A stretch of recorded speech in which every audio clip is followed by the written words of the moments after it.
আরে বৃষ্টি, তুই আর আসার সময় পেলি না? আমার গরুটাকে একটু উঠাতে দিলি না? চলো ভিজে পড়েই উঠিয়ে দিই গরুটাকে। পূজা পূজা, আমি মনে হয় পড়ে যাচ্ছি। আরে এই মইটা তো নড়ছে। আ আ আ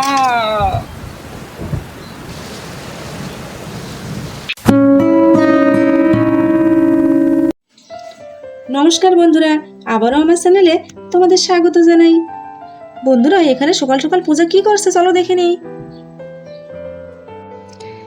আরে আমি এই লোকটাকে বলি এত মশলাপাতি কিনে এনো না, কিন্তু না, একটুখানি আনতে বললেই ঝোড়াখানি এনে রাখে। এখন দেখো তো এই মশলাগুলো তো কেমন ফাঙ্গাস ধরে গিয়েছে। চলো যাই, এগুলো বেছে নিয়েছি সুন্দর করে। এখন গিয়ে ছাদের উপরে একটু রোদ্রাতে দিয়ে আসি।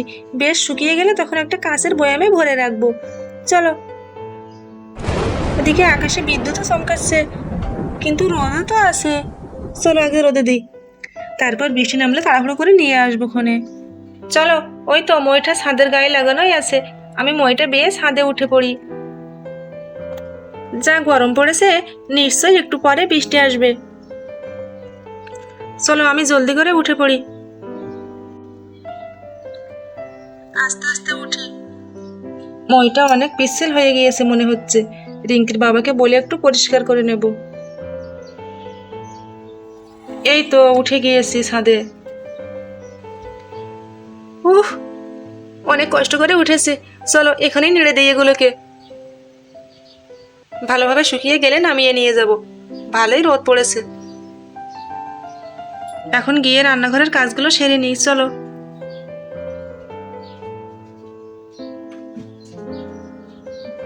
আজকে সবজি ডাল রান্না করব, পেঁপে দিয়ে ডাল করব, আর একটা সবজি করব।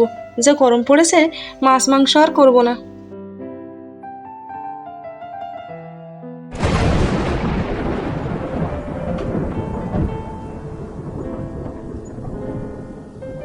ওই গো শুনছ, আমি বলি কি, অনেক রোদ পড়েছে। ধবলিকে তো সকাল থেকেই মাঠে বেঁধে রেখে এসেছো। যাও এখন ওকে গিয়ে নিয়ে এসো। অনেক রোদ পড়ছে, ওর নিশ্চয়ই জলের তেষ্টা পেয়েছে। বেচারা জলের জন্য ছটফট করছে। যাও ওকে নিয়ে এসো। আরে আমি তো ভাবছিলাম ওকে নিয়েই আসবো। দেখছো না কেমন বিদ্যুৎ চমকাচ্ছে? এক্ষুনি মনে হয় ঝড় বৃষ্টি নামবে। আমি ওকে গিয়ে দ্রুত নিয়ে আসি। ঝড় বৃষ্টির সময় এই গরু বাইরে রাখা উচিত হবে না। চলো আমি ধবলিকে নিয়েই আসি। আরে রিঙ্কির বাবা তো ঠিক কথাই বলেছে, খুব বিদ্যুৎ চমকাচ্ছে। এক্ষুনি মনে হয় বৃষ্টি চলে আসবে। আমি গিয়ে আমার কাজগুলো সেরে ফেলি দ্রুত। আরে এই ধবলিটা কোথায় গেল? ওকে তো এখানেই বেঁধে রেখেছিলাম। দেখি আশপাশ ঘুরে। ওই তো ধবলি। ধবলি চল চল। খুব বিদ্যুৎ চমকাচ্ছে, এক্ষুনি বড় জোর বৃষ্টি নামবে। আর দেরি করিস না,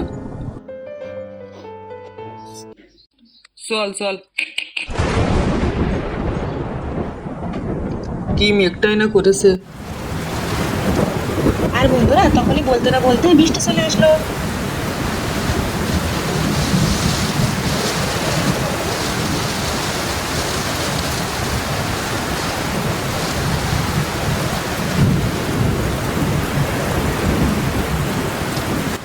আরে বৃষ্টি, তুই আর আসার সময় পেলি না? আমার গরুটাকে একটু উঠাতে দিলি না? চলো ভিজে পড়েই উঠিয়ে দিই গরুটাকে। ওই দেখো কেমন জোর বৃষ্টি নামছে। আরে আমি তো ভুলে গিয়েছি, আমার তো ছাদের উপরে খানিকটা জিরা রোদে দেওয়া ছিল। চলো আমি দ্রুত ওগুলোকে নামিয়ে নিয়ে আসি। হায় রে ভুলো মন আমার, সময় মতো কিছুই মনে থাকে না। ওগুলো মনে হয় ভিজেই গেল।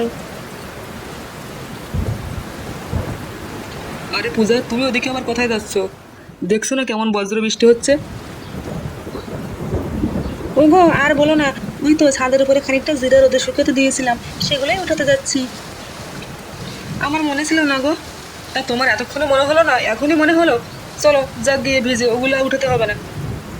আরে তাই বললে হয় নাকি, কতখানি জিরা বলো তো। আর বৃষ্টি এখনো খুব বেশি জোরে হচ্ছে না, আমি নামিয়ে নিয়ে আসছি। আরে শোনো শোনো, তোমাকে যেতে হবে না, আমিই যাচ্ছি। তুমি ওখানে দাঁড়াও। তুমি যাচ্ছ? সাবধানে যাবি কিন্তু, বেশ পিচ্ছিল হয়ে গিয়েছে মইটা। আরে বুঝতে পেরেছি, আমি সাবধানেই উঠবো। যা কাজ বাজ করো না তোমরা, কোন সময়ে কোন কাজ করো কিছুই তোমাদের মনে থাকে না।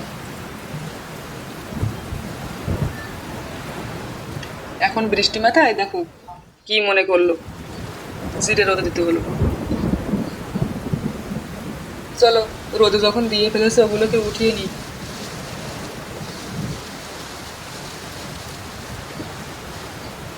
আরে এই মইটা তো অনেক নড়ছে, আমি তো পড়ে যাবো মনে হচ্ছে। পূজা পূজা, আমি মনে হয় পড়ে যাচ্ছি। আরে এই মইটা তো নড়ছে। আ আ আ বন্ধুরা, তারপর এই দেখুন, রিঙ্কির বাবা তো মই থেকে পা পিছলে পড়ে গেল, আর সাথে সাথে মইটিও রিঙ্কির বাবার ঘাড়ের উপরে পড়লো।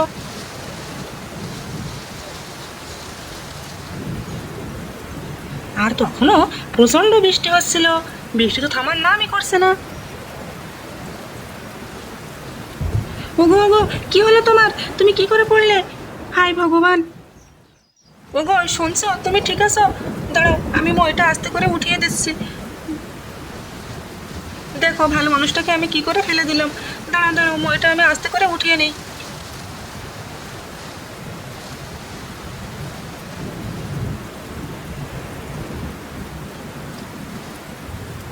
এই তো, আমি মইটা উঠিয়ে দিয়েছি। ওগো শুনছো? তুমি ঠিক আছো? ওঠো ওঠো, আমার সাথে এসো, ঘরের থেকে চলো। মানুষটার আজকে আমার জন্যই এই অবস্থা হলো, চলো। ওগো শুনছো? তুমি ঠিক আছো তো?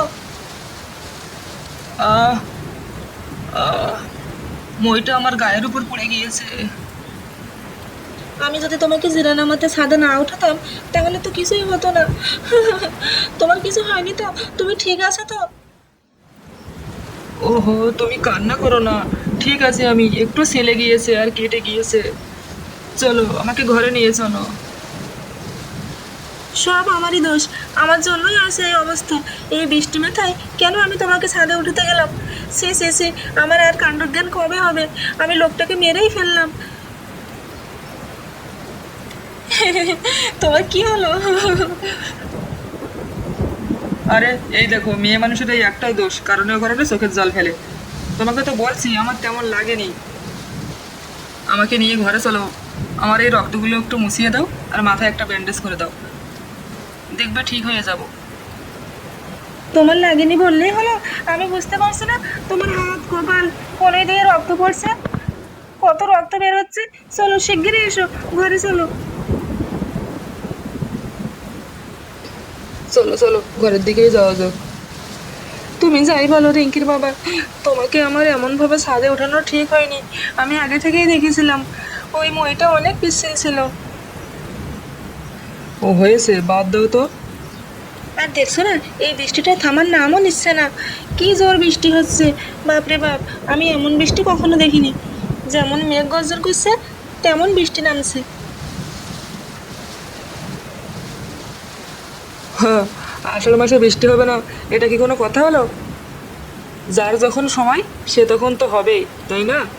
চলো, এখন যাও রিঙ্কির মা, তুমি একটা গামছা নিয়ে এসো, আমি একটু ফ্রেশ হব। হ্যাঁ গো হ্যাঁ, তুমি এখানে শুয়ে পড়ো, আমি তোমার মাথায় রক্তটা মুছে একটা কাপড় বেঁধে দিচ্ছি। আচ্ছা, ঠিক আছে। কি গো, ঠিকভাবে শুয়েছে তো? হ্যাঁ হ্যাঁ, তুমি যাও।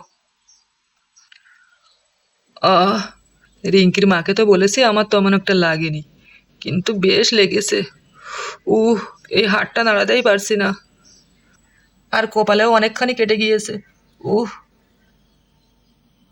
কিন্তু ওর সামনে আমি এগুলো বললে ও আরো নার্ভাস হয়ে পড়তো। চলো, ওষুধ খেয়ে নিলে ঠিক হয়ে যাবে ব্যথা। উহ চলো শিগগিরই গিয়ে আমি রিঙ্কির বাবার মাথায় এই পট্টিটা বেঁধে দিই, তা না হলে রক্ত পড়া বন্ধ হবে না। কই গো শুনছো? আমি পট্টি নিয়ে এসেছি, তোমার মাথায় বেঁধে দিই, তা না হলে রক্ত পড়া বন্ধ হবে না। ও হ্যাঁ, দিয়ে দাও, পট্টিটা দিয়ে দাও তো। এই তো দেখো, সুন্দর করে পট্টি বেঁধে দিয়েছি, এখন দেখো তোমার রক্ত পড়া বন্ধ হয়ে যাবে। পিঙ্কির মা দেখো, এই বৃষ্টি মাথায় কোথায় একটু ভালো মন্দ খাবো, আনন্দ করবো, তা নয়, দেখো একটা অ্যাক্সিডেন্ট হয়ে গেল। সব এই বৃষ্টির দোষ, বৃষ্টি না হলে এমন অ্যাক্সিডেন্ট কখনোই হতো না। চলো দেখো, কি মুষলধারে বৃষ্টি নামছে, এ তো মনে হয় আজ থামবেই না।